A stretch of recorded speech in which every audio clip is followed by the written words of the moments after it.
আসসালামু আলাইকুম, আমি মেজর নিগার। আমরা চিটাং ক্যান্টনমেন্ট থেকে এসেছি। 24 পদাতিক ডিভিশনের আওতায় এখানে আসলে যারা বন্যার্ত তাদেরকে সহযোগিতার জন্য আমরা এসেছি। আমরা এখানে কম্বাইন্ডলি একটা টিম এসেছি। এই টিমের মধ্যে আমাদের হচ্ছে তাদের জন্য ত্রাণ সহায়তা, শুকনা খাবার, তারপরে হচ্ছে বস্ত্র সহায়তা এবং হচ্ছে মেডিকেল চিকিৎসা, এগুলো সামগ্রিকভাবে আমরা দেওয়ার চেষ্টা করছি। এখানে হচ্ছে আমরা আপাতত একটা ক্যাম্প করেছি বা একটা পয়েন্ট করেছি, বাট হচ্ছে আমাদের স্যাররা যারা আছেন আরও বিভিন্ন ভাগে বিভক্ত হয়ে একদম ভেতর পর্যন্ত যাওয়ার চেষ্টা করছে, যে একদম রুট লেভেলে বা ঘরে ঘরে যেখানে বন্যার্ত যারা আছেন, যারা বেশি কষ্টে আছেন আর কি, রুট লেভেল পর্যন্ত পৌঁছে দেওয়ার জন্য আমরা চেষ্টা করছি। আমরা এখানে অলরেডি মেডিকেল ক্যাম্পেইন করেছি। মেডিকেলের জন্য এখানে যারা মহিলা ছিলেন, শিশু ছিলেন এবং যারা বিভিন্ন মানুষজন ছিলেন, তাদের যে শারীরিক কষ্টগুলো তারা বলেছেন ওগুলো আমরা চেষ্টা করেছি কাভার করার। আমরা ইমার্জেন্সি বেসিসে তাদের জন্য যতটুকু চিকিৎসা সহায়তা দেওয়া যায় আমরা দেওয়ার চেষ্টা করেছি। সহায়তা আসলে অপ্রতুল বলতে হবে, কারণ হচ্ছে আমরা একদম রুট লেভেল পর্যন্ত পৌঁছাতে পারছি না।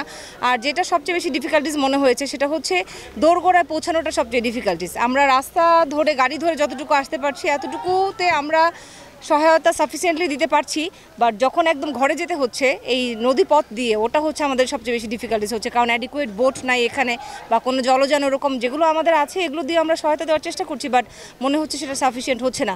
কারণ অনেক এলাকা থেকে যারা আসছেন তারা বলছেন যে অমুক জায়গায় একটা গ্রাম পুরো আটকা পড়ে আছে, অমুক জায়গায় 200 মানুষ আটকা পড়ে আছে। আমরা আমাদের এন থেকে চেষ্টা করছি, কিন্তু প্রত্যেকের ঘরে ঘরে যেতে পারছি কিনা আমরা সেটা এখনও কনফার্ম না। আমরা এনশিওর না যে আমরা সবার ঘরে ঘরে পৌঁছাতে পারছি, বাট আমাদের চেষ্টাটা হচ্ছে যেন প্রত্যেকের ঘরে ঘরে পৌঁছানো যায়। প্রত্যেকের ঘরে ঘরে যেন যারা একদম আটকা পড়ে আছে, যারা অনেক বেশি ডিস্ট্রেস, তাদের কাছে সাহায্য পৌঁছানোটা আমাদের উদ্দেশ্য। আমরা চেষ্টা করছি, বাট হচ্ছে এই রাস্তা থেকে একদম ঘরে পৌঁছানোর জন্য যে এখন জলযান যেগুলো প্রয়োজন, বোট, এটার ক্রাইসিস আমরা দেখছি এবং আমরা এটার জন্য একটু ডিফিকাল্টিস ফেস করি। জি, বিত্তবানদের তো অবশ্যই এগিয়ে আসা দরকার আছে, বাট পানি কমতে শুরু করেছে ভেরি রিসেন্টলি।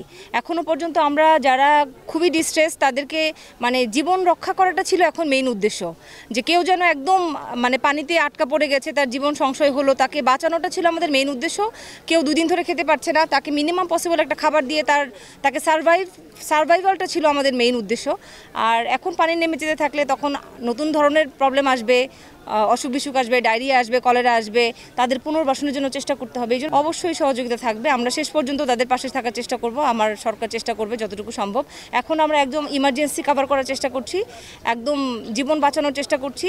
আর নেক্সট টাইম হচ্ছে যদি বন্যা পরিস্থিতি একটু বেটারমেন্টের দিকে যায়, উন্নতির দিকে যায়, তখন অ্যাকর্ডিংলি যে ধরনের রিকোয়ারমেন্ট আসবে সেই রিকোয়ারমেন্টের বেসিসে আমাদের সহায়তা বর্তমান থাকবে এবং চলমান থাকবে। সাডেন আমরা খুবই প্রম্পট আসলে রেসপন্স করার চেষ্টা করেছি, আমরা রেসপন্স করার চেষ্টা করেছি। আমাদের যেদিন থেকে অবস্থা খারাপ হলো ওই দিন রাতে থেকেই আমরা খুবই শর্ট নোটিসে আমরা বের হয়ে এসেছি।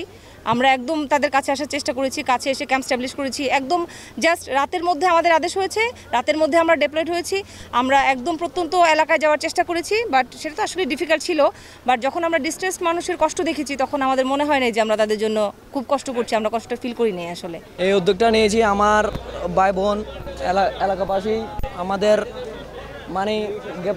পানিতে অনেক তারা ক্ষতিগ্রস্ত হয়েছে, সেই জন্য আমরা ওনাদেরকে ত্রাণটা নিজের পক্ষ থেকে করতে আবেদন জানাচ্ছি।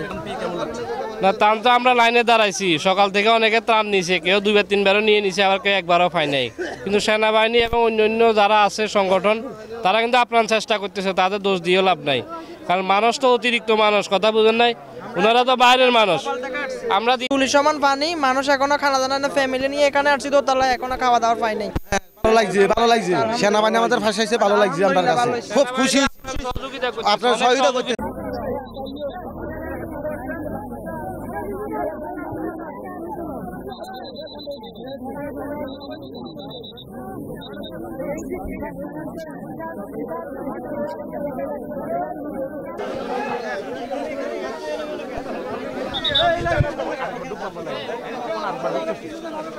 একটু বলে দেন। বহুত পরিশ্রম করছে তারা। পানি হয়েছে মাথার উপরে, 2-3 হাত পানি হয়েছে, 2-3 হাত পানি হয়েছে মাথার উপরে। তারা বহুত সহযোগিতা করতে আছে। ঘরের একদম হাজুরি বাচ্চা হাজুরি আনা নেওয়া একদম থাকার মতো কোনো পরিস্থিতি নেই। এখানে আসি 2 দিন উপর হয়ে তারপর এখানে আসছি। স্কুলে চলে গেছিলাম, স্কুল 2 নাগাদ রাখতে পারি না, বাচ্চা কাচ্চা ছেলেমেয়েরা এখানে চলে আসছি।